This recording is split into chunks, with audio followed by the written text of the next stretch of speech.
Hello, welcome to the Grow Your Wealthy Mindset podcast, where it is all about helping amazing physicians just like you create a wealthy life free from burnout and with the financial security to practice medicine on your own terms. I'm your host, Dr. Elisa Chiang. Hello, and welcome back to the Grow Your Wealthy Mindset podcast. I first read The Millionaire Next Door many years ago when I was in the graduate part of my MD PhD program, sometime between 2003 and 2006. It's a book I recommend, as there are many guiding principles that I took from that book at that time. I recently decided to listen to the audiobook version of the updated book and thought I'd review parts of the book for today's podcast episode. The Millionaire Next Door was written by Thomas J. Stanley and William D. Danko and was originally published in 1996. In 2000, they wrote a follow-up book, The Millionaire Mind, which went deeper into the psychology and mindset of millionaires, going into more detail on their attitudes, beliefs, and behaviors.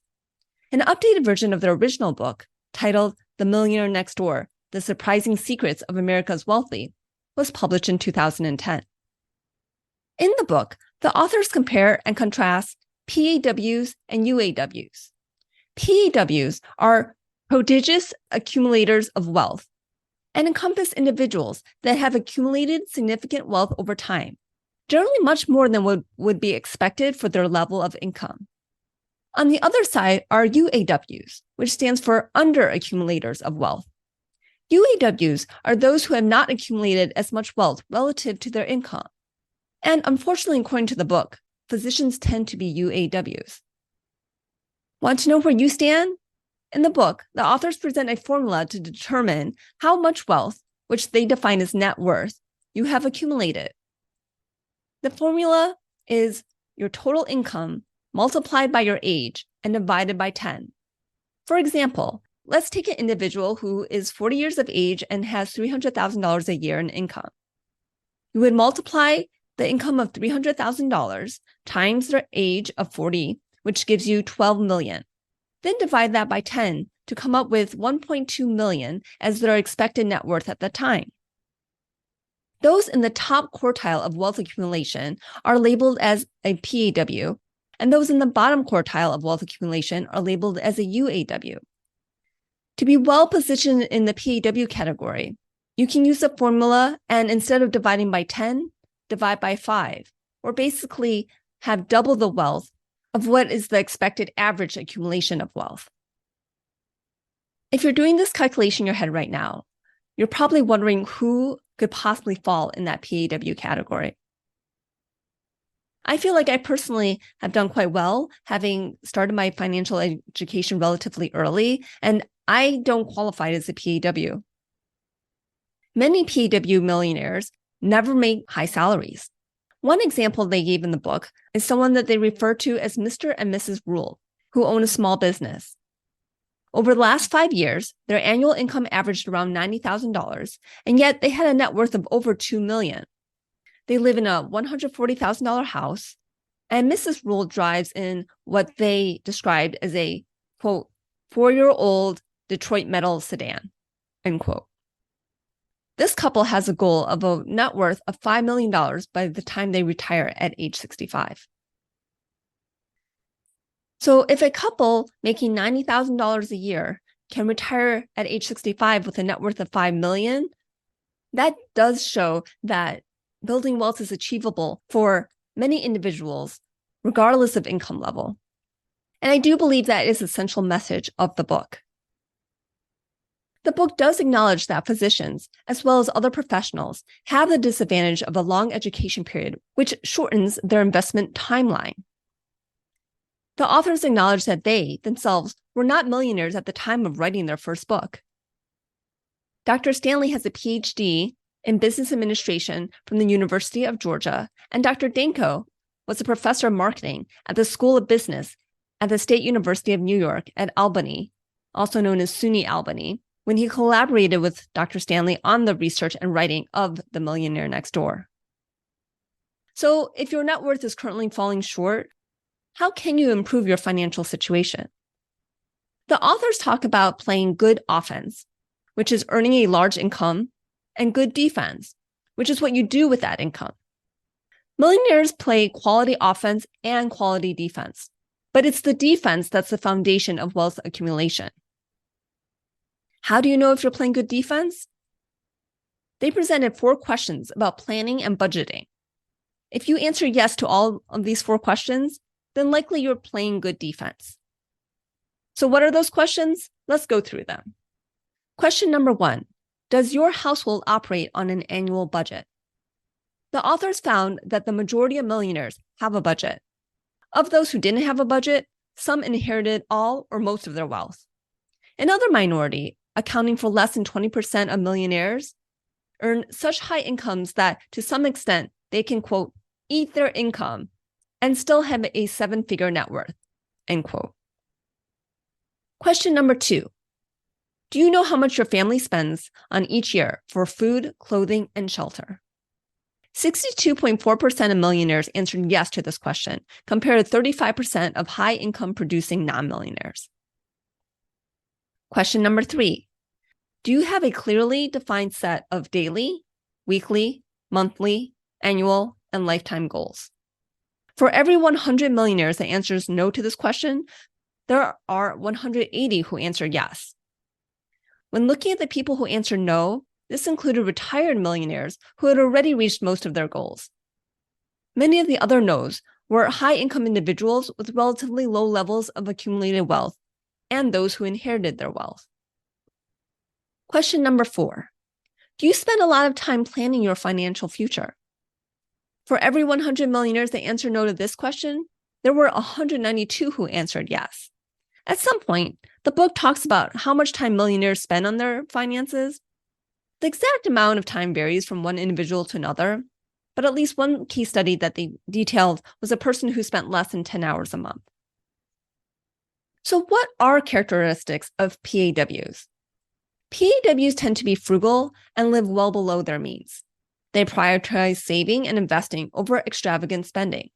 They don't display their wealth or feel the need to project an image of success. They also have a long-term perspective on wealth building, focusing on steady and consistent saving and investment strategies rather than quick gains. PAWs are knowledgeable investors who make informed decisions about where to put their money. They often invest in assets that appreciate over time. They are cautious about taking on debt and avoid excessive borrowing. When they do use debt, it's usually for something productive, like real estate investments. PAWs understand the difference between income, what you earn, and wealth, what you accumulate. They prioritize building wealth over maximizing income. They aim for financial independence and possibly early retirement. Contrast this to characteristics of UAWs, as described in the book. UAWs tend to engage in high levels of what they call conspicuous consumption. They often spend a significant portion of their income on luxury items, expensive cars, and upscale housing. Their consumption habits can erode their ability to save and invest. They may be prone to impulsive spending. They also place an emphasis on social status and spend to maintain an image of wealth and success. They frequently live close to or beyond their means and may even rely on debt to support their lifestyle.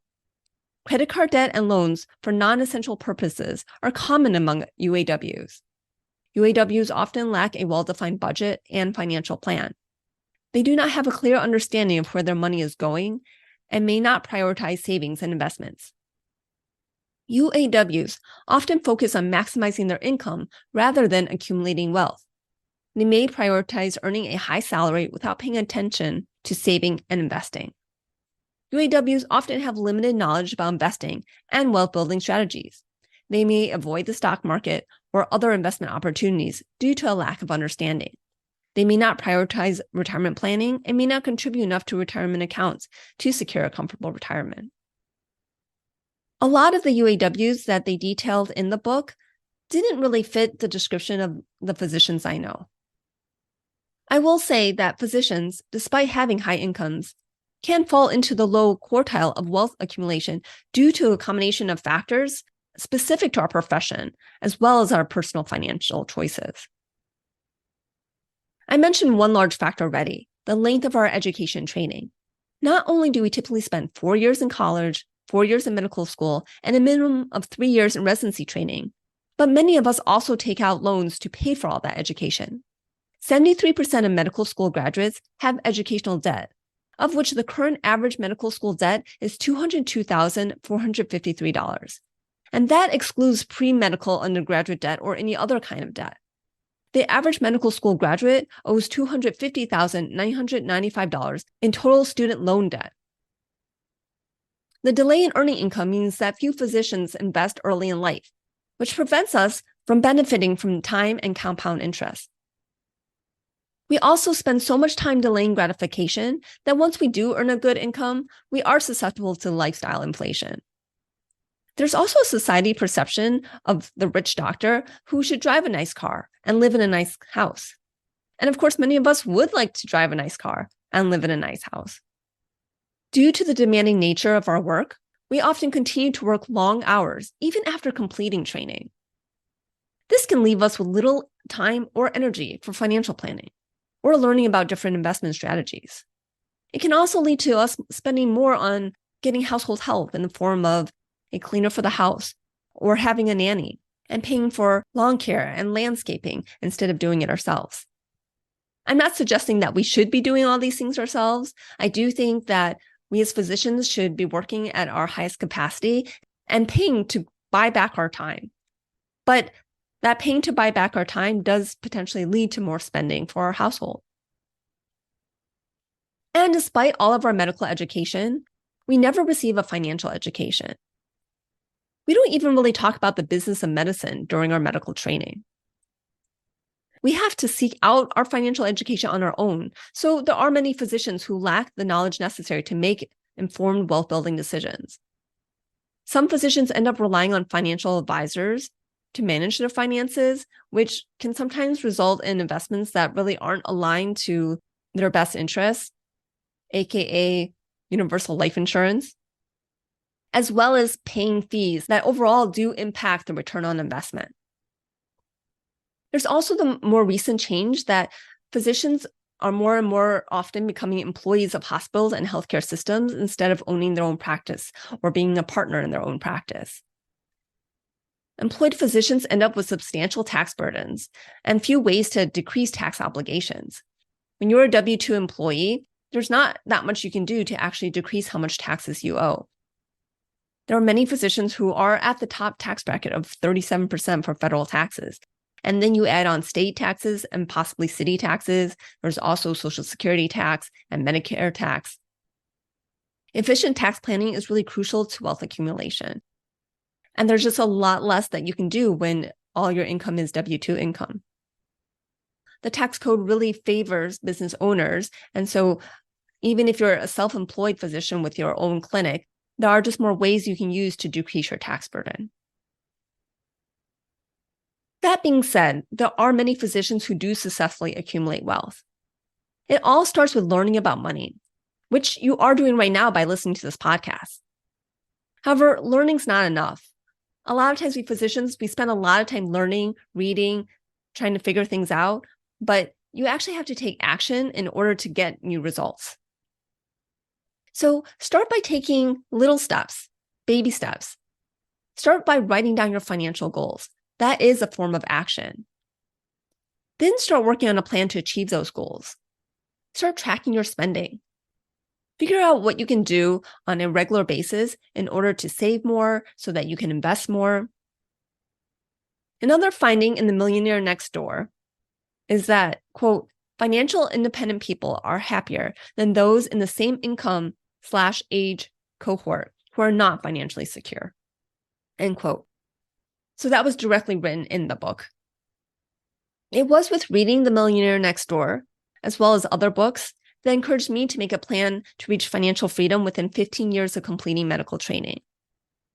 That 50-year plan that I put in place was really based solely on investing in index funds and didn't even include investing in real estate. Real estate can really be a powerful investing tool in order to achieve financial goals even faster. I've met multiple physicians who reached financial independence in less than 5 years from when they first made the goal of reaching financial independence, and this has generally been through real estate investing. I want to encourage knew that no matter your current situation, you can reach financial freedom. My version of financial freedom is having enough passive income to cover my living expenses. Your version may look different. Whatever your version looks like, I love to help you get there. I hope by listening to this podcast, I'm contributing to your financial education. If you'd like even more help, even some hand-holding when it comes to investing, please reach out to me. I offer one-on-one coaching to physicians to provide individualized attention to your specific situation. You can set up a consultation call with me at my website, growyourwealthymindset.com. I'd love to talk with you, and even that consultation call, which is totally free, may give you a lot of insight. Thank you so much for listening to the Grow Your Wealthy Mindset podcast, and see you back next week. If you enjoyed this episode, I would love it if you could share it with your friends and colleagues. And now for the disclaimer. I am not a certified financial planner, accountant, or attorney, and nothing I say should be construed as professional investment, tax, or legal advice. This show is primarily for your education and entertainment. I am a physician, but I'm probably not your physician. So if you need any medical advice, please contact your own physician. Thank you.